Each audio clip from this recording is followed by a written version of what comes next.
श्रुतं दृष्टं स्मृतं सृष्टं सर्वं ब्रह्मेति चित्तितं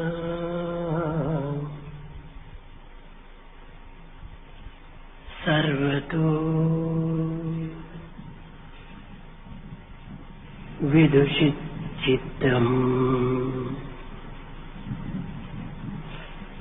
फलपुत्रो जीवियं सदा दृष्टं ప్రేమ స్వరూపుల చూచున్నది, వినున్నది, సంకల్పించుకున్నది, ఆచరించున్నది సర్వం బ్రహ్మమయం యొక్క ప్రభావమే. నేను, నాది అనే అభిమాన మమకారములు అనేక విధములైన అనర్థములకు దారితీస్తున్నది. సర్వం దైవమయం అనేటువంటి ప్రభావమని మానవుడు తన యందు విశ్వసించినప్పుడే దివ్యత్వమైన ఆనందమును అనుభవించగలడు మానవుడు.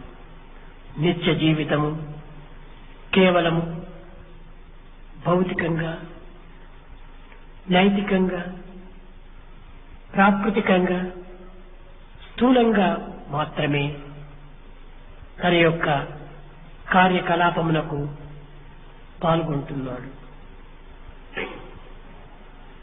దీనికి మాత్రమే మానవ జీవితము పరిమితము కాకూడదు. భౌతిక జీవితము అంతర్జీవితం పైన ఆధారపడి ఉంటున్నది. ఒకటి భౌతికము, రెండవది అంతర్యము.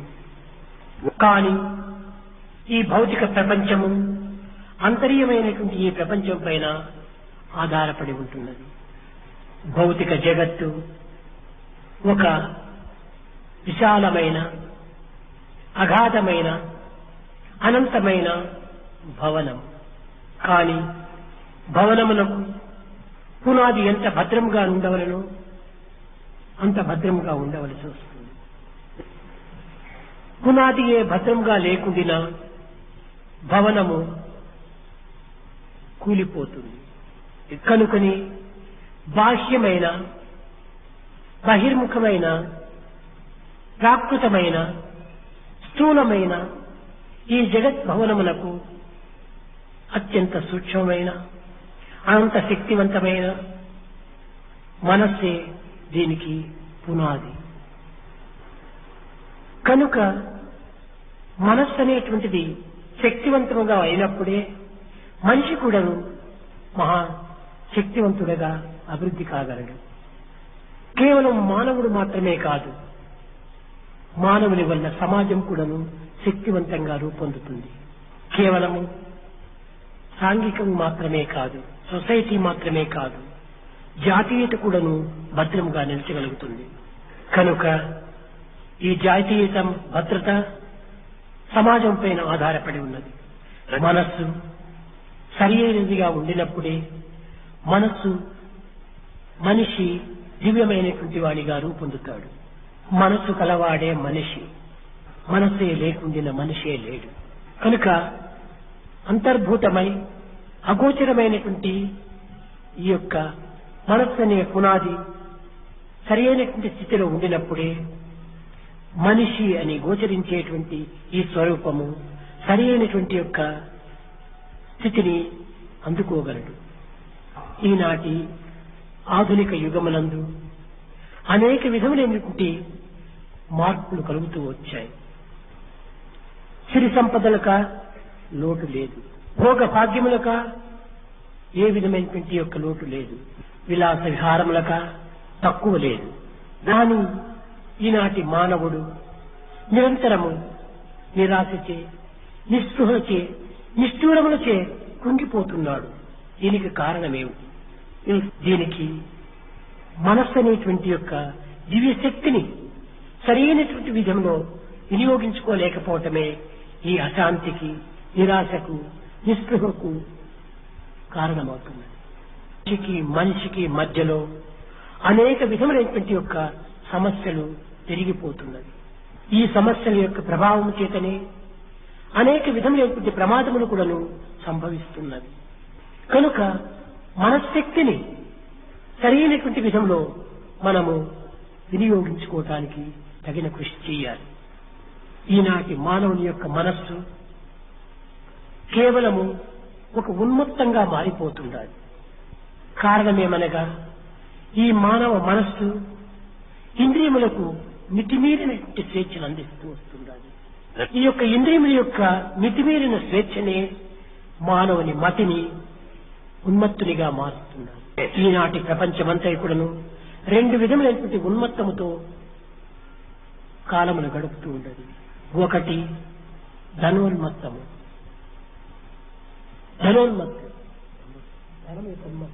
రెండవది అధికార ఉన్మత్తు. ఇవి రెండు వేరు వేరుగా మనకు కనిపిస్తున్నవి, కానీ రెండు వేరు కాదు, ఒక్కటే. విత్తనములకు రెండు బద్దలు ఉన్నట్టుగా ధనోన్మాదము, అధికారోన్మాదము ఈ యొక్క రెండు బద్దలుగా ఉంటున్నవి. ధనముతో అధికారాన్ని కొంటున్నాడు, అధికారంచే ధనమును ఆర్జిస్తున్నాడు. కనుక ధనోన్మాదము, అధికారోన్మాదము ఒక విత్తనము యొక్క రెండు బద్దలే. ఈనాటి మానవుని యొక్క జీవితం అంతా కూడాను ఈ రెండింటిపైనే ఆధారపడి కాలమును గడుపుతూ ఉన్నాడు. ధనము లేక అధికారము, ఈ రెండింటిలో ఏదో ఒక్కటి ఉండినప్పుడే మానవుడి యొక్క అహంకారము అమితంగా పెరిగిపోతుంది. ఇక రెండూ చేరినటువంటి వారి గతి చెప్పనక్కర్లేదు. మానవత్వాన్ని విస్మరించి, పశుత్వాన్ని విశ్వసించి కేవలము రాక్షసత్వాన్ని అనుభవిస్తున్నారు. మానవుని యొక్క మనస్సు అనేటువంటిది మధురమైనదని, మనస్సే మానవునికి ప్రాణమని, మనస్సే మానవత్వానికి సరైనటువంటి దివ్యత్వమని మానవుడు ఈనాడు గుర్తించడానికి తగిన కృషి చేయటం లేదు. ఈనాటి మానవుడు మనస్సును విస్మరించి కేవలం భౌతికమైనటువంటి జీవితమునే తన హృదయమునందు నింపుకొని తద్వారా తన జీవితమును వ్యర్థము గావించుకుంటున్నాడు. ఏమి లేని బుర్రలోన ఏమైనా చేర్చవచ్చు, ఏమేమో నిండి ఉన్నా తలబుర్రది ఖాళీ అవునా, తలబుర్రది ఖాళీ కాక ఇలా సుకృతం నింపనగునా. ఈనాటి మానవుని హృదయము దయా హృదయ అనగా దయామయమైనటువంటిదే మానవుని యొక్క హృదయము. అట్టి దయామయమైనటువంటి మానవుని హృదయము ఈనాడు కేవలము మృగ స్వరూపాన్ని ధరించి ఒక విధమైనటువంటి దయాదాక్షిణ్య రహితమై మానవత్వము క్రూరత్వంగా అనుభవిస్తూ వస్తున్నాడు. ఈనాటి చదువు సంధ్యల లోపల మానవుడు మహా అధికుడిగా మారిపోతున్నాడు. కానీ విద్యా విధానములో తాను హీరోగా కనిపిస్తున్నాడు, కానీ ఆచరణ విధానము లోపల జీరోగా మారుతున్నాడు. కేవలం మానవత్వాన్నిగా గుర్తించలేనటువంటి ఒక విద్య మానవునికి వ్యర్థమే. చదువుతో పాటు సంస్కారం కూడాను అత్యవసరమనేటువంటి సత్యాన్ని ఈనాటి విద్యా విధానంలో గుర్తించడానికి ప్రయత్నించటం లేదు. రావణాసురుడు కాని, దుర్యోధనుడు కాని శక్తి సామర్థ్యముల లోపల ఏమాత్రమూ ఎవరికి తీసిపోయినటువంటి వారు. ఈ యొక్క విద్యా సమస్త శక్తులు కూడాను అనంతమైనటువంటివి. గొప్ప విద్యావంతుడు, కానీ మనసులో మాలిన్యము చేరినప్పుడు సర్వం కూడాను శూన్యంగా మారిపోయినది. మానవత్వాన్నే మర్చిపోయారు. మానవత్వాన్ని మరిపించేటువంటి విద్యలు విద్యలవుతాయా? మానవత్వాన్ని ప్రకాశింపజేసేటువంటివి, వికసింపజేసేటువంటివి, ప్రకటింపజేసేటువంటివే విద్యలు. ఏదో పొట్ట నింపుకునే నిమిత్తమై విద్యలను ఆర్జిస్తున్నాము. పొట్టలు నింపుకోవటానికి మానవుడిగా పుట్టాలా? కుక్కలు, నక్కలు, కోతులు కూడాను పొట్టలు నింపుకోవటం లేదా? కాదు. హృదయాన్ని పండించుకునే నిమిత్తమై విద్యలు కావాలి. ప్రేమను నిండించుకునే నిమిత్తమై విద్యలు కావాలి. విజ్ఞాన ప్రజ్ఞాన సుజ్ఞానమును ప్రకటింపజేసే నిమిత్తమై విద్యలు కావాలి. కేవలం జానుడు పొట్ట నింపుకున్న చిక్కుల నుంచి కోటి విద్యలను పూనిగా నేర్చి పరిపూర్ణ సుఖమును నొందలేక ఈ మానవ జాతి లోకమున గడ్డగనేలా. శ్రీపతి నామచింతనమే చేకూరు చేసి సుఖము మానవ. నిద్ర నుండి లేచి మరి నిద్రపోయేడు దాకా ఇంతకై హద్దును పద్దులేక ఏమందక చేయుచు జీవితంబు మీరిద్దర దార ఓసి దళాక్షని విస్మరించి ఏ పెద్ద సుఖము నొందితిరో విరిచికి తెలుపుము మానవ. ఏమి అనుభవించారు మీరు? భగవంతుని విస్మరించి లోకాన్ని విశ్వసించి విద్యను అభ్యసించి అధికారంలో చేపట్టి ఏ సుఖం పొందారు మీరు? అందులో ఏమైనా సుఖమున్నదా? ఉన్నదనే భావిస్తున్నారు. ఏమిటి ఈ సుఖము? క్షణికమైన సుఖము కాదు. ఇది కాదు మానవుని యొక్క సుఖము. క్షణికమైనటువంటి సుఖము పశుపక్షి మృగాదులు కూడా అనుభవిస్తున్నాయి. ఇంకా ఎందుకు జంతువునాం నరజన్మ దుర్లభం. ఈ మానవ జన్మం యొక్క దుర్లభత ఏమిటి? నిత్యమైన సత్యమైన స్థిరమైన ఆనందమును అనుభవించే నిమిత్తము మానవుడు తగినటువంటి కృషి చేయాలి. కనుక లేత వయస్సునుందే నిర్మలమైనటువంటి యొక్క స్థితి అందే నిస్వార్థమైన భావమునందే నిష్కలంకమైనటువంటి హృదయమునందే ఈ దివ్యమైనటువంటి భావాలు ప్రవేశించాలి. పుస్తకములు పఠించి తిని పూర్తిగా చూచి సర్వశాస్త్రములు అతులమైన విద్యలను నేర్చి తినంచులు గర్వమేలా హస్తయుగంబు మోర్చి పరమాత్మని చింత చేయని ఈ ప్రస్తుత జీవితంబు వ్యర్థము కదా మానవ. నీవు నీ స్వార్థ నిమిత్తమై స్వప్రయోజన నిమిత్తమై కేవలం విలువలేనటువంటి వ్యక్తులకు నమస్కరిస్తున్నావు. నమస్కారం యొక్క విలువను కూడా నీవు గుర్తించుకోలేకపోతున్నావు. నిత్య సత్యమైనటువంటి దైవత్వానికి నమస్కరించుటకు కేవలం వెనుకంజ వేస్తున్నాడు మానవుడు. ఈ పాప ఫలము యొక్క చిహ్నమే. దివ్యత్వాన్ని నిరంతరం కూడా మనము విశ్వసించాలి. ఉన్నది ఒక్కటే, రెండవది లేదు. ఇలాంటి దివ్యత్వాన్ని లేత వయస్సునుందే మాతాపితరులు దీనికి తగినటువంటి యొక్క కృషి చేయాలి. ఋతుజుడు మదాలస ఇరువురు కూడాను ఎంతో భగవత్తుని యొక్క విశ్వాసం కలవారు. మదాలస మహాసాధ్వీమణురాలు. ఈమె త్యాగ జ్ఞాన వైరాగ్యములలో ఈమెకు సాటి మరొకరు లేరు. ఈమెకు దివ్యత్వం అనేటువంటిది పుట్టిన ఇల్లు, పెట్టిన పేరు. వీరిరువురికి మొట్టమొదట ఒక పుత్రుడు పుట్టాడు. ఈనాటి మానవులలో పుత్రుని పేరు పెట్టాలని అనేక రకములైనటువంటి యొక్క పరిశోధనలు సలుపుతుంటారు. పేరుగా ఉండాలి, ఆధునికమైనటువంటి పేరుగా ఉండాలి, అర్థరహితమైనా పర్వాలేదు, అట్రాక్షన్ గా ఉంటుండాలి. ఈ పేరును సెలెక్షన్ చేసే కోసమని కాలమును కూడా అధికంగా తీసుకుంటుంటారు తల్లిదండ్రులు. పెట్టిన పేరుకున్న విలువ ఏమిటి? పుట్టిన బిడ్డకేనైనప్పుడు పెట్టిన పేరుకు మాత్రం విలువ వస్తుందా? కానీ ఈ ఋతుధ్వజుడు పేరు కోసం చాలా ప్రాకులాడాడు. కాబట్టి రాజు క్షత్రియుడు అయినటువంటి వారికి తగిన పేరుగా ఉంటుండాలని విక్రాంతుడు అని పేరు పెట్టాడు. విక్రాంత్ అనే పేరు పెట్టేటప్పటికి మదాలస పక్కును నవ్వింది. చాలా వెగటుగా చూసింది. ఏమిటి మహారాజుకు ఈ విధమైనటువంటి యొక్క పేర్ల పైన ఇంత ప్రాకులాడటం, ఇంత ప్రేమను వెదజల్లటం ఇది సరైనటువంటి కాదనుకుంది. లోపల ప్రాకృతమైనటువంటి శరీరమునకు ఒక భౌతికమైనటువంటి పేరు కావాలి. అంతేకాని ఈ యొక్క మలమూత్ర దుర్గంధ మాంసరక్తములతో కూడినటువంటి ఈ దేహమునకు పేరు కోసం ప్రాకులాడటము ఇది కాలం వ్యర్థమనుకుంది. తర్వాత రెండవ కుమారుడు పుట్టాడు. వానికి సుబాహుడు అని పేరు పెట్టింది. సుబాహుడు అనగా మంచి హస్తములు కలవాడు. అప్పుడు కూడా మదాలస పక్కున నవ్వింది.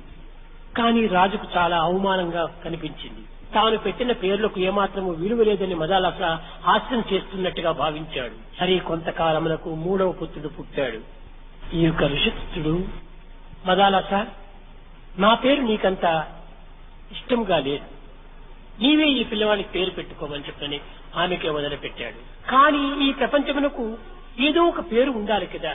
ఆ పేరు పిలిచినప్పుడే ఈ జగత్తుకు ఒక అర్థం అవుతుంది, ఒక వ్యక్తిత్వాన్ని వికసింపజేస్తుంది. కనుక ఆమె చెప్పింది లోక సంబంధమైనటువంటి రీతిగా అలర్కుడు అని పేరు పెట్టింది. రాజుకు కోపం వచ్చింది. మేము క్షత్రియులము, రాజపుత్రులము, పవిత్రమైనటువంటి యొక్క వీరులము, శౌర్యులము, ఇలాంటి మానవులకు, ఇలాంటి నా రాజకుమారులకు అలర్కుడని పేరు పెట్టడం ఎంత అవమానం, ఆ పేరు నేను పిలువనన్నాడు. అలర్కుడు అనగా పిచ్చి కుక్క అని పేరు. ఏమిటి, నా కుమారుడికి పిచ్చి కుక్క అని పేరు పెట్టటమా? మదాలస వచ్చి, మహారాజా, తన స్వస్వరూపాన్ని తాను గుర్తించుకోలేనటువంటి వాడు, తన దివ్యత్వాన్ని తాను అర్థం చేసుకోలేనటువంటి వాడు ఏకత్వాన్ని భావించలేనిటువంటి వాడు పిచ్చి కుక్క కంటే హీనమేను అన్నాడు అన్నది ఈ మదాలత. కనుక తన స్వస్వరూపాన్ని తాను గుర్తించుకోలేని మానవులకు పేర్లు ప్రయోజనమేమిటి? ఏకత్వాన్ని భావించలేనటువంటి వారి మానవులకు ఈ పేర్లు ఎందుకు? దివ్యత్వాన్ని చింతించలేనటువంటి మూర్ఖులకు ఈ పేర్లు ఎందుకు? ఇది దేహం, మానవ దేహం. కానీ వీరు మానవులు కాదు, ఆత్మస్వరూపులే, స్వరూపులే, నిర్గుణ నిరాకార తత్వములే, నిర్మల స్వరూపులే, నిష్కలంక స్వరూపులే. ఇలాంటి ఆత్మకు పేర్లు పెట్టడము ఇది ఎంత అజ్ఞానము అని ఆ పుట్టిన పిల్లలకందరికి కూడాను ప్రథములోనే, నాయన నీవు మానవుడు కాదు, నీవు దేహము కాదు, ప్రతి వ్యక్తి కూడాను నా దేహము, నా మనస్సు, నా బుద్ధి అంటారు. నా దేహము అనేటువంటి పదంలో ఉన్నటువంటి అర్థం ఏమిటి? నా కాదు దేహము, దేహము కాదు అని దాని అర్థం. నా మనసు, మనసు కాదు. నా బుద్ధి, బుద్ధి కాదు. మరి ఇంకెవరు? అహం, అహం, నేను, నేనే. ఈ నేను అనేటువంటి ఉనికి ఒక బ్రహ్మకు, ఒక పరమాత్మకు, ఒక దైవత్వానికి, దివ్యత్వానికి మాత్రమే సంబంధించినటువంటిది. కనుక ప్రతి జీవుడు కూడాను ఆత్మస్వరూపుడే. మలమూత్ర దుర్గంధములతో కూడినటువంటి దేహం కాదు తాను. నిమిషములకు నీచులూరిని కాని పురుగు జవ్వాదీలు పుట్టబోవు. క్షణములకు మార్పు చెందినదే కాని ఈ దేహము స్థిరముగా ఉండేటువంటిది కాదు. ఇలాంటి భౌతికమైన, అనిత్యమైన, అశాస్త్రమైన, అసత్యమైనటువంటి యొక్క స్వరూపాన్ని నేనుగా భావించుకోవటం ఇది ఎంత పిచ్చి కుక్క గుణం కాదా? నాయన నీవు దేహముగా నీవు భావించవద్దు. దేహము క్షణభంగురమైనటువంటిది, దేహము నీటి బుడగ వంటిది. ఇలాంటి దేహాన్ని నీవుగా భావించవద్దు అని ఈ లేత వయస్సునందనే పిల్లలకు ఈ విధమైనటువంటి పవిత్రమైనటువంటి ఆత్మబోధన సలుపుతూ వచ్చింది మదాలస. కనుక ఈనాటి పిల్లల యొక్క మంచి చెడ్డలకు మూల కారణము మాతృమూర్తులే. నా కుమారుడు సరిలేడు అని చెప్పుకోవటం కూడా ఒక పెద్ద అవమానమే. కుమారుడు నా మాట వినడు అని చెప్పుకోవటం కూడా ఒక అసహ్యమే. ప్రారంభంలోనే సరైనటువంటి బుద్ధులు బోధించి ఉంటే పిల్లవాడు చెడిపోయి ఉండేటువంటి వాడు కాదు. పొట్లకాయ పుట్టిన తక్షణమే ఒక పెద్ద రాయి కట్టారు.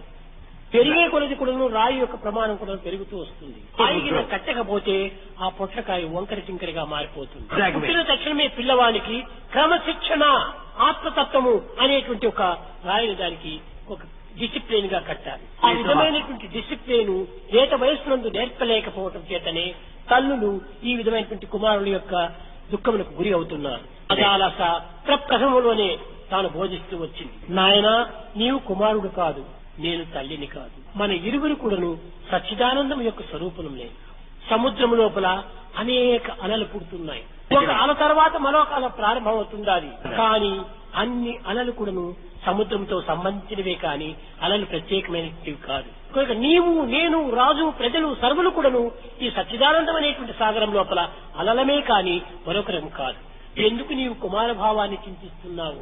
ఎందుకు నేను తల్లి భావాన్ని చింతించాలి? ఇది కేవలం అజ్ఞానం యొక్క ప్రధాన సూత్రము. ఇది అజ్ఞానమే కాదు, కేవలం మూర్ఖత్వం కూడా చెప్పవచ్చు. మానవుడు ప్రజ్ఞానవంతుడై మూర్ఖుడిగా ప్రవర్తించడము సరైనటువంటిది కాదు. దివ్యత్వాన్ని కించిత్ పరిచినటువంటి వారం అవుతాం. నాయన అని తొట్టల్లో వేసి ఓంకారమని ఏటి ఒక తొట్లలోనూ తత్వమసి అని ఏటి పరుపుతా పరచి ఎరుకనే బాలుణ్ణి ఏమరక ఉనచి ఏడు లోకము వారు ఏకమై ఊచా జో జో. ఓంకారమైనటువంటి తొట్టలో తత్వం అసి అనేటువంటి పరుపు వేసి ఎరుకు అనేటువంటి బాలుణ్ణి ఏమరక ఉనచి, చైల్డ్ పేరు ఎరుక. ఎరుక అనగా ఆత్మ, ఎరుక అనగా ప్రజ్ఞానము, ఎరుక అనగా చైతన్యము, ఎరుక అనగా బ్రహ్మ. కనుక ఇలాంటి బాలుణ్ణి నేను కేవలము నా కుమారుడుగా భావించుకోవటము నేనంత అజ్ఞానము.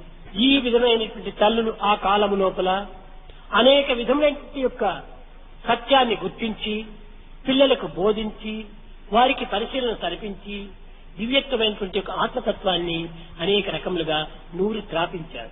కనుకనే ప్రాచీన కాలమునందలి పవిత్రమైనటువంటి చరిత్రలు ఈ బాలబాలికల యందు అనేక విధములుగా ప్రతిబింబించేటువంటివి.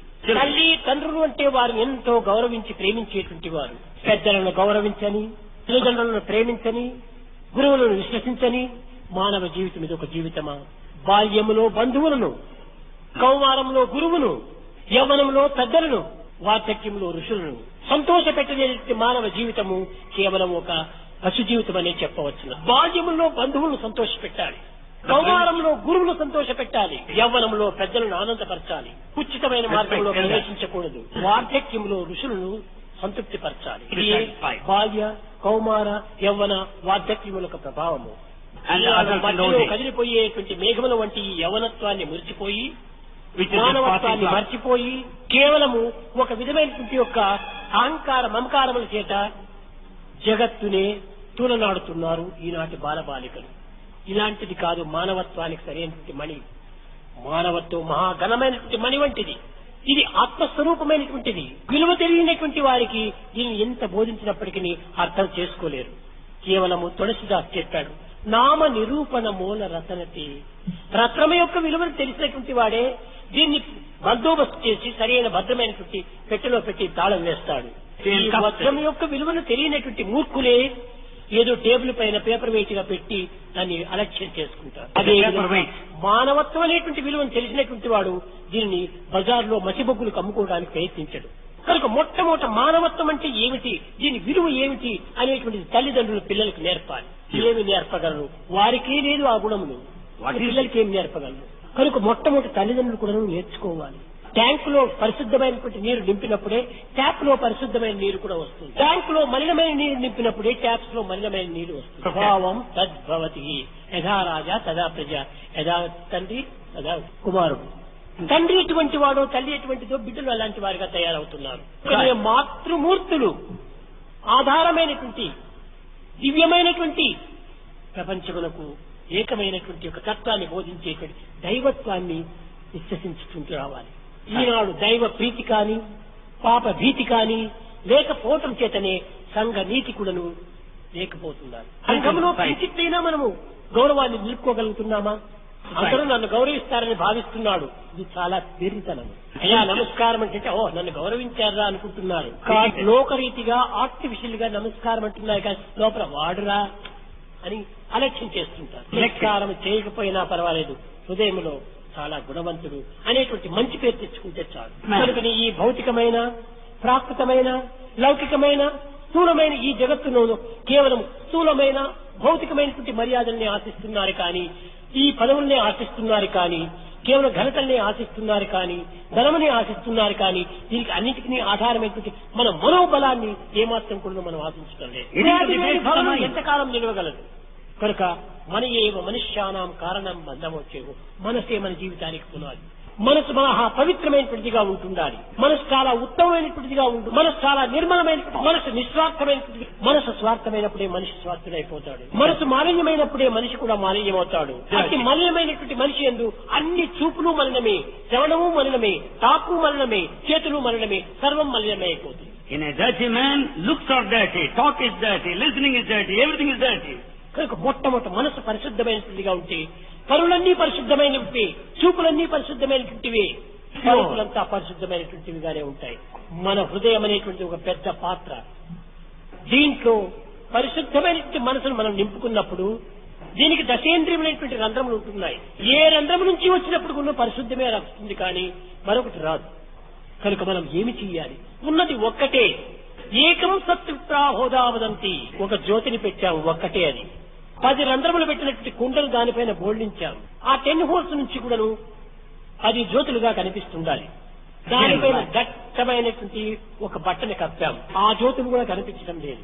ఎప్పుడు ఆ దట్టమైన వస్త్రాన్ని మనం తీసివేస్తామో ఇప్పుడే 10 జ్యోతుల వలె కనిపిస్తుంది. ఇప్పుడు ఆ కుండను మనం పగలగొడదుమో అప్పుడు ఒక జ్యోతి ఏమైనా కనిపిస్తుంది. కనుక ఆత్మ అనేటువంటి ఏక జ్యోతి పైన దశేంద్రియముల యొక్క చింద్రములు కలిగినటువంటి ఈ దేహం అనే కుండను బోల్డించాము. దీనిపైన అభిమాన మమకారమైనటువంటి దట్టమైనటువంటి వస్త్రాన్ని కప్పినాము. ఈ ఆత్మజ్యోతిని మనం చూడలేకపోతున్నాము. అభిమాన మమకారమైనటువంటి బట్టను తీసివేయి, 10 జ్యోతులైనా కనిపిస్తాయి. కానీ ఈ దేహభ్రాంతి కూడా నీవు వదిలిపెట్టు. ఒకే జ్యోతి, ఏకాత్మ భావము, ఏకం సత్విప్రాహోదావదంతి. ఆ యొక్క మంత్రములకు సరైన ఆధారంగా ఉంటాయి. ఈనాడు భగవంతుని మనం చింతిస్తున్నాము, హరిస్తున్నాము, శ్లోకాలు ఉచ్చరిస్తున్నాము, పాటలు పాడుతున్నాము, భజనలు చేస్తున్నాము, కానీ భగవత్ అనుగ్రహాన్ని పొందలేకపోతున్నాము. కారణం ఏమిటి? బాయ్ చెప్పాడు, విక్రమాదిత్యుడు మారువేషంతో తన రాజ్యం యొక్క స్థితిగతులను కనుక్కోవాలని ప్రపంచమంతా తిరుగుతూ వచ్చాడు. కానీ ఒక చోటు పోయేటప్పటికీ ఒక బ్రాహ్మణుడు యజ్ఞం చేస్తున్నాడు. ఆ ఆశ్రమానికి ప్రక్క లోపల గుట్టలు గుట్టలుగా భస్మం ఉంటున్నది. చూచాడు, లోపల ప్రవేశించాడు విక్రమాదిత్యుడు. స్వామీజీ, ఏమిటి మీరు చేస్తున్నారు? ఆయన నేడు కాదు, నిన్న కాదు, 60 సంవత్సరం నుంచి కూడాను భగవంతుడికి యజ్ఞం ఆచరిస్తున్నానన్నాడు. ఈ యొక్క భస్మపు యొక్క పర్వతములు ఏమిటి అన్నాడు. ఈ యజ్ఞం యొక్క భస్మమే, ఇంత యజ్ఞం చేశాను నేను. శమికలంతా ఇందులో వేసినాను, అనేక విధమైన డబ్బాలు నెయ్యి పోసినాను, ఇంకా అనేక విధమైనటువంటి యొక్క సుగంధపు ద్రవ్యాలంతా వేసినాను, లారీస్ గంధపు కట్టెలంతా కాల్చినాను. ఈ పర్వతములు, ఈ భస్మ యొక్క పర్వతాలన్నాడు. మరి ఏమైనా మీరు భగవంతుని యొక్క అనుగ్రహానికి గురి అయినారా, పాత్రులు అయినారా అని ప్రశ్నించాడు. అది నాలో ఉన్నటువంటి ఆవేదన.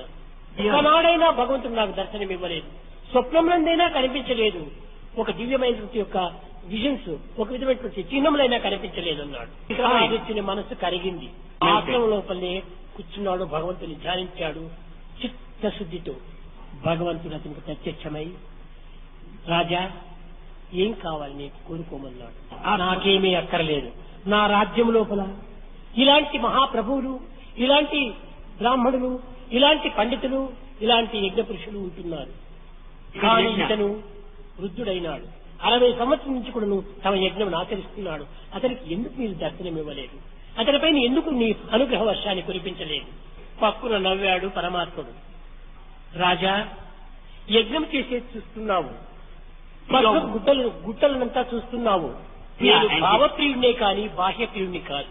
ఎంత నువ్వు సమారాధన చేస్తున్నావు, ఎంతమందికి భోజనం పెట్టావు, ఎంతమందికి ముద్దలిచ్చావు, ఆ లెక్క నాకు అక్కర్లేదు. ఆ అకౌంట్స్, ఆ ఇదంతా కూడా ఇన్కమ్ ట్యాక్స్ ఆఫీసర్కి ఇచ్చుకో. నాకు కావాల్సింది భావమే. భావశుద్ధితో చేసినటువంటి వాడే నాకు పరమ భక్తుడు. పరమ భక్తులకు నేను దాసుడను. ఏ విధంగా పాడుతుంటాం మనము? దాసుడను కావలెనురా, దాసులకు సేవనే చేయవలరా, దాసుడను కావలెనురా కోరుతుంటాము. ఏం సేవ చేస్తున్నావు? దాసులకు సేవనే చేయవలరా అంటున్నావు. ఏం చేస్తున్నావు? ఈ బ్రాహ్మణుడు నిరంతరము కూడాను మంత్రాలు ఉచ్చరిస్తున్నాడు. మంత్రం తర్వాత మరొక మంత్రం ఏమిటి, మరొక మంత్రం తర్వాత మరొక మంత్రం ఏమిటి అనేటువంటి మంత్రాలపైనే లక్ష్యం పెట్టుకుంటున్నారు. కానీ మాధవుని పైన లక్ష్యం లేదు. ఇది కేవలము గ్రౌండ్ ఫోన్ ప్లేట్ మాదిరి ఉంటుంది, టేప్ రికార్డ్ మాదిరి ఉంటుంది. టేప్ రికార్డ్కి ఎంత ఫలితము, వీనికి అంతే ఫలితము. మనసును నా పైన పెట్టి ఒక్కతూరి మాధవా అని పిలిస్తే చాలు. కేశవాయ నమః, నారాయణ నమః, మాధవాయ నమః, గోవిందాయ నమః, మసూదర, ఇవే నాకు కావాల్సింది. ఇవి కాదు, నాకు హృదయం నుంచి రావాలి. ఇది కేవలం డ్రై మంత్రాలు, ఇందులో కాదు. ఇది ఫ్రెష్. దీంతో ఒక విధమైనటువంటి ప్రాణ సంబంధమైనటువంటి యొక్క దివ్యత్వం ఉండాలి. ఎండ మేఘాలు చాలా ఉంటుంటాయి, ఎండమావులు, మిర్హాజ్. కానీ ఎంత దూరం పోయినప్పటికీ ఒక్క చుక్కైనా మనకు నీళ్ళని అందించదు.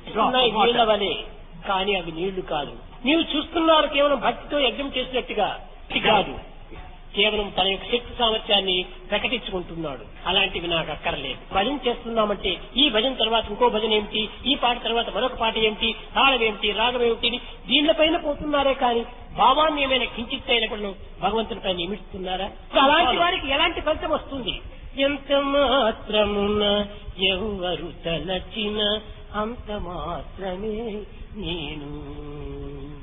ఎంత పాత్రను తీసుకుని పోతారో ఆ పాత్ర ఇంటికే వస్తుంది జలం. గంగలో కావలసినంత జలం ఉంటుండాలి, కానీ పాత్ర చిన్నదిగా ఉంటుంది. ఈ హృదయం నందు దివ్యత్వాన్ని అభివృద్ధి గావించుకోవాలి. ఈ ప్రకాంతిని మనం అభివృద్ధి చేసుకోవాలి. ఈ దివ్యత్వాన్ని చింతించాలి, దివ్యత్వాన్ని అనుభవించాలి, అనుభవించిన దాన్ని ఆనందించాలి, ఆనందించిన దాన్ని అందరికీ పంచాలి. నిజమైనటువంటి భక్తి. స్వార్థము స్వప్రయోజనము, స్వార్థము స్వప్రయోజనము, ఈ రెండు ఉండినటువంటి వాడికి భగవంతుడు ఒక అరయించులో దగ్గర ఉండినా గాని అనేక మైళ్ళ దూరంలో ఉన్నట్టుగా కనిపిస్తుంది. తల్లి కంటే మిగుల దైవం దగ్గర, తల్లి కంటే చాలా దగ్గర దైవం. అలాంటి దగ్గర ఉన్నటువంటి దైవాన్ని విశ్వసించిగా ఎక్కడెక్కడో అరణ్యానికి పోయి తపస్సు చేస్తుంటారు. మూర్ఖుడు ఎక్కడున్నాడని భగవంతుడు అరణ్యానికి పోతున్నాడు. సర్వత పానిపాదం తత్సర్వతో శిరోముఖము సర్వత శృతిమల్లోకి సర్వమా వృత్తి. ఎక్కడ చూసినా ఉండినటువంటి వాడికి ఎక్కడెక్కడో వెతకటము ఇది మూర్ఖత్వం కాదా? ఎక్కడో పలానా చోట్లో పలానా రోడ్లో ఉన్నాడంటే ఏ ఇల్లు ఏ నంబరు అని అక్కడ వెతకవచ్చు. సర్వవ్యాప్త నారాయణ స్థిత. ఇలాంటి తత్వాన్ని మదాలస పిల్లలకు బోధించింది. నాయన, ఈ దేహము స్థిరమైనది కాదు. 9 చిల్లుల తోలి చుట్టియే కాని కాంతి కలిగిన వజ్రఘటము కాదు. ఇది ఏమో నీవు వజ్రంగా భావిస్తున్నావేమో. కాదు కాదు, మల మూత్ర దుర్గంధ మాంసరక్తమే కాని పురుగు జవ్వాదీలు పుట్టబో. దేవుడనగా తేరు దేశమందుడు లేడు, దేవుడనగా తన దేహమంది ఈలోనే ఉన్నాడు. ఇదే దేవుడవు. ఈ సత్యాన్ని గుర్తించిన ఆయన. నువ్వు దేవుడని గుర్తించేస్తే నీకు ఎట్టి బాధలు ఉండవు. గుర్తించలేకపోవటం చేతనే ఇన్ని బాధలు మనకు వెంటాడుతున్నాయి. నమ్మి చెడినట్టి వారు ఈ లోకాన లేరు లేరు లేరు. నమ్మక చెడిన వారు ఉన్నారు కానీ నమ్మి చెడినట్టి వారు లేరు. నమ్మకం లేదు కానీ ఆ నమ్మకం కూడా నువ్వు పార్ట్ టైం నమ్మకము. క్షణంలో వస్తుంది, క్షణంలో పోతుంది. ఈ దుఃఖములంతా మనం వెంటాడుతూ వస్తుంది. ఇంచు ఎంత ప్రకాశంగా కనిపిస్తుంది కానీ తక్షణమే చీకటికి రమ్ముకుని వస్తుంది. కానీ ఒక్క నిమిషంలో నమ్మకం వస్తుంది, మరొక నిమిషంలో డౌట్స్ వస్తుంటాయి. దీనికి సరి అయినటువంటి ప్రబోధలు, ప్రచారములు, గతత్వములు లేకపోవటం చేతనే తల్లిదండ్రులు సరైనటువంటి టీచ్ చేయటం లేదు. పుట్టిన తక్షణమే మా పిల్లవాడికి మంచి విద్య రావాలి, తీసుకోవాలి, పదవి రావాలి, విదేశాలకు వెళ్ళాలి, ప్రపంచమంతా చుట్టాలి. ఏమిటి ఇంత ప్రపంచము? ఎందుకోసం చుడుతున్నాడు? బజార్లంతా చుట్టున్నాయి కుక్కలు కూడాను. వాటికి ఏం చదువు ఉన్నాయి? చుట్టడం మన గొప్పతనము. కనుక తల్లిదండ్రులే పెద్ద మిస్టేక్. తల్లిదండ్రులు సరిగా ఉంటే కదా పిల్లలు బాగుంటుంటారు. కౌసల్య సుతేరు ఎందుకోసమని? కౌసల్య మహాసాధ్యమండరాలు కాబట్టి రాముడు దేవుడై ప్రకాశించాడు. మహాసాధ్యమండరాలు కాబట్టినే లవ కుశులు లోకానికంతా కూడా ఎంతో ఆదర్శమైనటువంటి యొక్క బిడ్డలుగా నిరూపించారు. ఆ సద్గుణములు సంపన్నులైన సత్శీలత ఈ యొక్క తల్లిదండ్రుల్లో ఉండాలి. అది లోటు కలగటం చేతనే ఈ ప్రపంచం ఈనాడు ఈ దుఃఖాన్ని అనుభవిస్తుంది. ఇన్ని ఉండి ఏమి ప్రయోజనము? ధనధాన్యములు కలిగి ధర్మగుణము నా అంతటి లేదనే చింతయుండు. విద్యాధికారి అయి వెర్రవీగుతున్న ఉద్యోగములు లేక వెధలనందు కూటికి లేకను అల్లాడుతున్నట్టు నిరుపేదకెందరో బిడ్డలుందరు. ఏమిటి కారణం? కేవలం మన అంతర్భావం సరైనటువంటిదిగా లేకపోవటమే దీనికి మూల కారణం. ప్రతి ఒక్కటి కూడా జగత్తంతా కూడా reflection of the inner being. కాబట్టి ఈ పునాది పైన మనం ఆధారపడాలి. కానీ భవనాన్ని చూసి మనం సంతోషించకూడదు, ఆకర్షించకూడదు. పునాది మనసే. మనసు సరైనటువంటిగా ఉన్నప్పుడే భవనం ఎంత కాలమైన ఎంత భూకంపములు వచ్చినా కానీ కదలదు. కనుక మనస్సు అనేటువంటి విశ్వాసము దృఢమైనటువంటి యొక్క భక్తి శ్రద్ధలతో ఉండాలి. కనుక షిరిడి లోపల కూడాను 2 రూపాయలు తీసుకోవటం అనేటువంటిది మా విద్యార్థి చెప్పాడు. ఆ 2 రూపాయలు దేనికోసమని? శ్రద్ధ, భక్తి. శ్రద్ధ లేకపోతే భక్తి లేదు, లేకపోతే శ్రద్ధ రాదు. ఒక విత్తనంలో 2 బద్దల వంటివి. ఈ 2 బద్దలు చేరినప్పుడే మొక్క ప్రారంభమవుతుంది. మొక్కనే పెద్ద వృక్షంగా తయారవుతుంది. అనేక వేల ఫలములంతా కూడా మనకు లభ్యమవుతాయి. కనుక అజ్ఞానం అనేటువంటి యొక్క మొట్టమొదటి విత్తనం లోపల ఈ యొక్క అహంకార మమకారం అనేటువంటి 2 మొక్కలు, దీంట్లో మమకార అభిమానం అనేటువంటి పువ్వులుగా పూస్తాయి. సుఖము దుఃఖం అనేటువంటి ఫలాలను అందిస్తున్నాయి. దుఃఖములకంతా కూడా అజ్ఞానమే మూల కారణము. సుఖము లేదు, దుఃఖము లేదు, నేను ఆనందమయుడను అనేటప్పుడే అజ్ఞానం అనేటువంటి దగ్గర కూడా ఉండదు. ఈనాడు పడేటువంటి సమస్త బాధలకు శారీర మానసిక ఆధ్యాత్మిక బలములంతా కూడాను తిరిగిపోవడానికి మూల కారణము మన బలహీనమే. మనసు పిచ్చిపోతేనే తిరుగుతుండాలి. కనుక ఈ మనస్సును సరైన స్థితిలో పెట్టుకోవాలి. అందువల్లకే అలర్కుడు అని పేరు పెట్టేసేసింది మదాలస. అంటే ఏమి? తన తత్వాన్ని తాను గుర్తించక, దైవత్వాన్ని ప్రేమించక, దైవత్వాన్ని విసర్జించినటువంటి వాడు కుక్కతో సమానము అన్నది. ఎవరైనా సరే చక్రవర్తి గారి వాడు పిచ్చి కుక్కనే. పిచ్చి కుక్క దగ్గరికి పోతే కరుస్తుందేమని అందరూ భయపడతారు. పిచ్చి కుక్క కరిస్తే దానికి ఇంకా మందే లేదు, చావటమే. కనుక అలాంటి అజ్ఞాని అనేటువంటి వాడు జగత్తులో అనేక విధమైనటువంటి కష్టములకు గురి అవుతుంటాడు. కనుక తల్లిదండ్రుల యొక్క ప్రధానమైనటువంటి యొక్క గుణమును ప్రకటించే నిమిత్తమై ఈనాడు బాలబాలికల యొక్క దినముగా ఎన్నుకున్నారు. కనుక తల్లిదండ్రులు ఈనాడు దుఃఖపడుతున్నారంటే దీనికి కారణం వారిదే కాని కారణము పిల్లలది కాదు. తల్లిదండ్రులు ఆనందిస్తున్నారంటే అది వారిదే కాని పిల్లలది కాదు. కనుక వారు సరైనటువంటి పోషణ చేసుకుంటూ వస్తే వారు ఎంతైనా సుఖంగానే శాంతిని అనుభవించగలరు. పిల్లల యొక్క జీవితం కూడా ప్రకాశవంతంగా కేవలం ఒక స్ట్రీట్ లైట్ మాదిరి కనిపిస్తారు. స్ట్రీట్ లైట్ ఏమిటి? బాటసారులకు వెలుతురునిస్తుంది, తన స్తంభాన్ని తాను చూపించుకుంటుంది. ఉండటం లేదు, స్ట్రీట్ డాగ్స్ గా తయారవుతున్నారు. దీనికి మూల కారణం తల్లిదండ్రులే. పిల్లలని ప్రయోజనం లేదు. వారు ఏం చేసినా మంచి మంచి మంచి మంచి అని వర్ణిస్తుంటూ కూర్చుంటారు. సరైన తల్లిదండ్రులే కాదు వీరు. పిల్లవాడిని చెడిపోయేటువంటి వారు వీరు. తప్పును ఖండించాలి, మంచిని ప్రోత్సహించాలి. It's contradict. అప్పుడే It's తల్లిదండ్రులు good. సరైనటువంటి వారిగా ఉంటారు. తప్పులు కూడా ఒప్పులుగా భావిస్తూ ఉంటుంటే ఈ తల్లిదండ్రులు వాటిని పాడు చేసినటువంటి వారు పరమ రాక్షసులనే చెప్పవచ్చు. ఇలాంటి తల్లిదండ్రులు అధికం కావటం చేతనే ఇలాంటి బిడ్డలు కూడా అధికమైపోతున్నారు. భగవంతుడు ఎప్పుడు భావప్రియుడే. ఈ భావాన్ని పరిశుద్ధపరచుకో. అంతేకాని బాహ్యమైనటువంటి ఆడంబరాలకు నువ్వు ప్రయత్నించద్దు. ఈ ఆడంబరాలంటే అల్పతృప్తులే. దీనివల్ల ముక్తి కానీ మోక్షం కానీ ఇంకే విధమైన పవిత్రమైన అనుగ్రహం కానీ ఏమాత్రమూ జరగదు. You will not have real sacredness or anything whatsoever. ఒక తూరి రాములు అరణ్యానికి పోయే ముందుగా తన సమస్త వస్తువులు కూడాను సర్వులకు దానం చేస్తూ వచ్చాడు. అయ్యో రామచంద్రుడు అరణ్యానికి వెళుతూ కూడాను ఇంత దాన ధర్మాలు చేస్తున్నారని చెప్పి విని అనేక మంది బ్రాహ్మణులంతా వచ్చారు. On hearing that Rama is sacrificing, passing on all his belongings, many Brahmins assembled there. అందులో ఒక బ్రాహ్మణుడు నడవలేక వచ్చాడు. పాపం దూరంలో నడచలేక కూర్చోవటము రావటం ఈ విధంగా చూచాడు రాముడు. కానీ దగ్గరకు వచ్చేటప్పటికి నాయన దేనికోసం వచ్చావు, ఏం కావాలి విప్రోత్తమా అని పిలిచాడు. నాకు ఏమీ అక్కర్లేదు స్వామి, నాకు వయసు అయిపోయింది. ఈ దేహాన్ని ఏ నిమిషంలో నేను వదులుతానో ఏమిటో. I don't know when I would leave. 14 సంవత్సరాలు అరణ్యానికి పోతున్నారట. Rama is getting the forest. తిరిగి అయోధ్యకు చేరేంత వరకు నేను బ్రతికి ఉంటానో లేదు. కన్నులారా మిమ్మల్ని చూచిపోవాలని వచ్చానన్నాడు. ఏ కోరిక లేదు పాపం. అలాంటి బ్రాహ్మణుని చూచేటప్పటికి రాముడు చాలా సంతోషించాడు. ఇలాంటి పరిశుద్ధమైన భావములు నా రాజ్యంలో అందరికీ ఉంటుంటే ఎంత విధముగా ఉండేటువంటి ఇలాంటి దుర్బుద్ధులు కానీ ఇలాంటి దురవస్థలు కానీ ఏమాత్రం గురి అయ్యేటువంటి వారు కాదు. విప్రోత్తమా, నీ యొక్క పవిత్రమైనటువంటి హృదయం నా హృదయాన్ని కరిగించింది, నా హృదయాన్ని కదిలించింది. ఏం కావాలో కోరుకో అన్నాడు. నాకేమీ అక్కర్లేదన్నాడు. త్రిజటుడు అని అతని పేరు. పాపం త్రిజటుడు. అప్పుడు ఒక కర్రను అతని చేతికి ఇచ్చి, ఏకో చూడండి ఇన్ని విధమైన సిరి సంపదలంతా ఉంటున్నాయి ఈ సరయూ నది తీరం లోపల. ఈ కర్రను విసురు, అది ఎంత దూరం పోతుందో అంత ప్రమాణం రౌండ్ గా నీకు ఆ యొక్క స్థలం చేసేస్తాను. అందులో ఉన్నటువంటి సమస్త సౌభాగ్యాలు కూడా నీకు అందిస్తానన్నాడు. రామ, నీ ఆజ్ఞను నేను శిరసావహిస్తున్నాను. కోరిక లేనప్పటికీ భగవంతుని ఆజ్ఞ శిరసావహించాలి. అది ప్రధానమైనటువంటి మానవుని యొక్క కర్తవ్యము. కర్రను తీసుకున్నాడు, రామాని విసిరాడు. He caught hold of the stick, repeating Rama's name. శక్తి చాలా తక్కువగా ఉంటుండాలి. కర్ర చాలా దూరం వెళ్ళిపోయింది. మంచి బలవంతుడు కూడాను ఎవరుడు కూడాను అంత దూరం విసరలేడు. అప్పుడు అనుకున్నాడు రామశక్తియే దీనికి మూల కారణం అనుకున్నాడు. సెంటర్గా తీసుకుని అంతా చుట్టి అందులో ఉన్నటువంటి సిరి సంపదలు అన్నింటి కూడా గోవులను సర్వలను కూడాను ఆ బ్రాహ్మణికి అందించాడు. రామాయణంలో కూడా రాయలేదు. త్రిజటుడు చెప్పాడు, స్వామి దీన్నంతా నేను ఎందుకు అనుభవించాలి? నేను ఈ స్థితిలో ఉండటం చేత నేను నిన్ను అనేక విధములుగా నేను స్మరిస్తూ కూర్చున్నాను. నా గతి, నా స్థితి, నా మతి, నా సంపత్తి శ్రీరామచంద్రుడే. నా స్థితి, మతి, గతి, సంపత్తి సర్వం కూడా నాకు శ్రీరామచంద్రుడే. అందువల్లనే తమను చూడటానికి వచ్చాను. తమ సుందర విగ్రహాన్ని చూస్తుంటే నేను నా సర్వస్వను మర్చిపోయినాను. ఈ ఆనందాన్ని నా జీవితం ఉండినంత వరకు నాకు అందించి నాకు చాలున్నాను. అప్పుడు చెప్పాడు, ఇలాంటి విప్రులు దీనివల్లనే సాక్షాత్ దైవ స్వరూపులుగా భావిస్తూ వచ్చాడు. ఆనాటి మహావిప్రులు గాని అలాంటి సద్గుణవంతులు కాని ఈనాడు కరువైపోయారు. సత్యవాడు చూస్తే సత్యవాడు కూడా లేచి వస్తాడట. సత్యవాడు కూడా లేచి వస్తాడు. ఒక క్యాన్సర్ చేసుకుంటాడు. ఇలాంటి పరిస్థితి ఈ కలియుగంలో ప్రారంభమైంది. మూల కారణం ఏమిటి? స్వార్థము స్వార్థము స్వార్థం, దురాశ దురాశ దురాశ.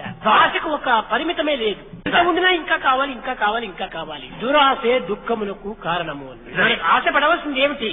ఆదర్శ మానవుడుగా తయారు కావాలి, ఆదర్శ పుత్రులుగా తయారు కావాలి, ఆదర్శమైనటువంటి జీవితాన్ని మనం అందించాలి. ఏ మానవత్వానికి సరైనటువంటి అర్థము. అనేక జన్మం నుంచి వస్తున్నాం మనము, కొత్తవారు కాదు పాతవారమే. అందువల్లనే కృష్ణుడు చెప్పాడు, నమే పాత్రాస్తి కర్తవ్యం త్రిశ్లోకేశించిన నానవాప్తం అవాప్తయం వర్తయే వతి కర్మని. ఏది కర్మ చేయకపోతే ఎట్టవుతుంది? నీవు కూడా అనేక జన్మల నుంచి వస్తున్నావు అర్జున. దీనికి మానవ అనేటువంటి దాంట్లో పదంలోనే ఉంటుండాలి అర్థము. మా నవా, మా అనగా కాదు, నవ అంటే కొత్త, కొత్తవాడు కాదు, నీవు పాతవాడే. నువ్వు పాతవాడే నాయన. నీకు నాకు అనేక జన్మల నుంచి కూడా సంబంధం ఉంటుండాలి. ఈ సంబంధమే కాదు, నిన్న మొన్న వచ్చి కాలేజీలో చేరినంత మాత్రం మనకు ఏదో కొత్త సంబంధం ఏర్పడింది అనుకుంటున్నావు. అనేక జన్మల సంబంధం అంతా ఉంటుండాలి. కానీ క్షీణే పుణ్యే మధ్యలోకం విసంతి. ఆ పవిత్రమైనటువంటి ఒక కాలం దాటిపోయింది. దాని తర్వాత నువ్వు పవిత్రం చేయలేకపోతున్నావు. అందువల్ల నీకు నాకు ఎడబాటు జరిగింది. కనుక ఈ సంబంధంలో ఎప్పుడు ప్రాప్తి చిక్కిందో స్వామి సన్నిధి చిక్కింది. సన్నిధి చిక్కినప్పుడు దాన్ని మరింత ప్రాప్తిగా పోషించుకోవాలి. నీకు అధికమైనటువంటి జీవితం అభివృద్ధి అవుతుంది. కానీ ఉన్నదాంతో అనుభవించావు కానీ మరి కొత్త సంపాదించలేదు. తిరిగి మరి నువ్వు సంపాదించుకోవాలి.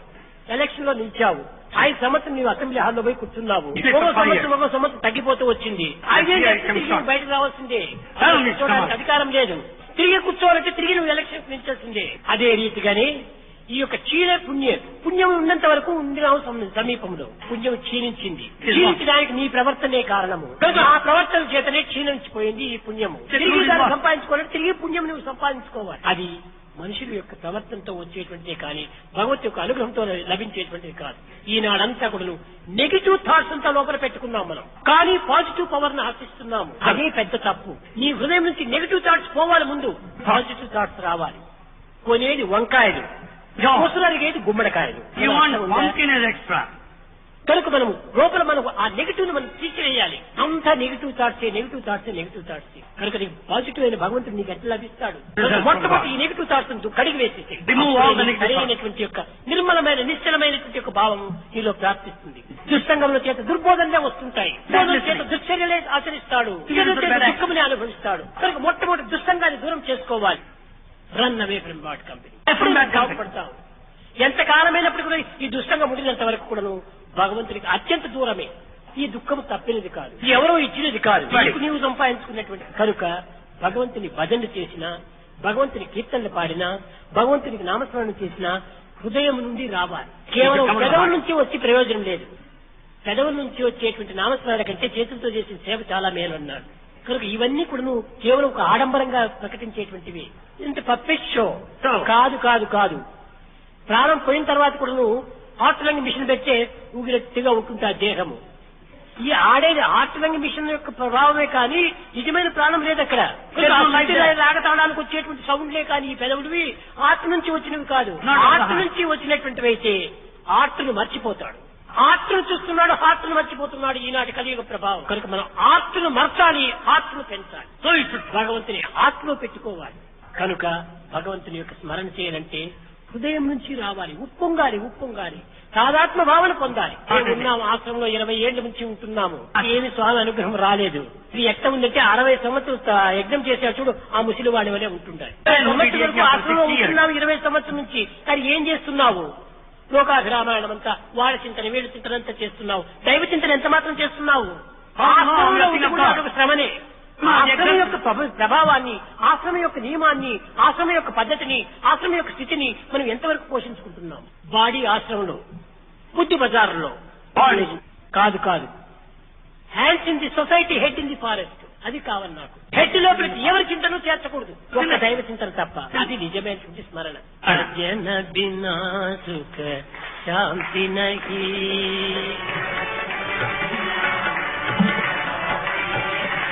हरि भजन बिना सुख शांति नहीं,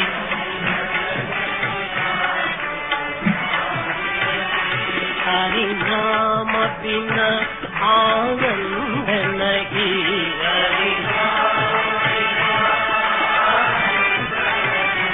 हरि नाम बिना आनंद नहीं,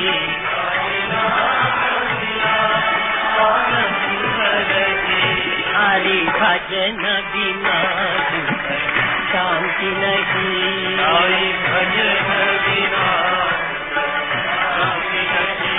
जप जान बिना धन योग नहीं, जप जान बिना योग नहीं, प्रभु दर्श बिना प्रज्ञान नहीं, प्रभु दर्श बिना दय धर्म बिना सत्कर्म नहीं, दय धर्म बिना सत्कर्म नहीं, भगवान बिना कोई अपना नहीं, भगवान बिना कोई अपना नहीं, हरि नाम बिना परमात्मा नहीं,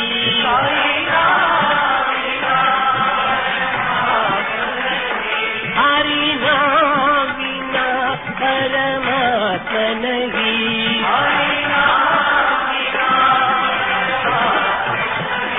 हरि भजन बिना सुख शांति नहीं, हरि भजन बिना सुख शांति नहीं, हरि नाम बिना आनंद नहीं, हरि नाम बिना आनंद नहीं, हरि भजन बिना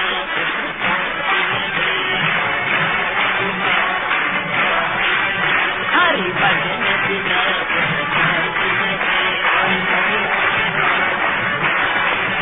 हरि नाम बिना आनंद नहीं, हरि नाम बिना आनंद नहीं, हरि भजन बिना शांति नहीं, हरि भजन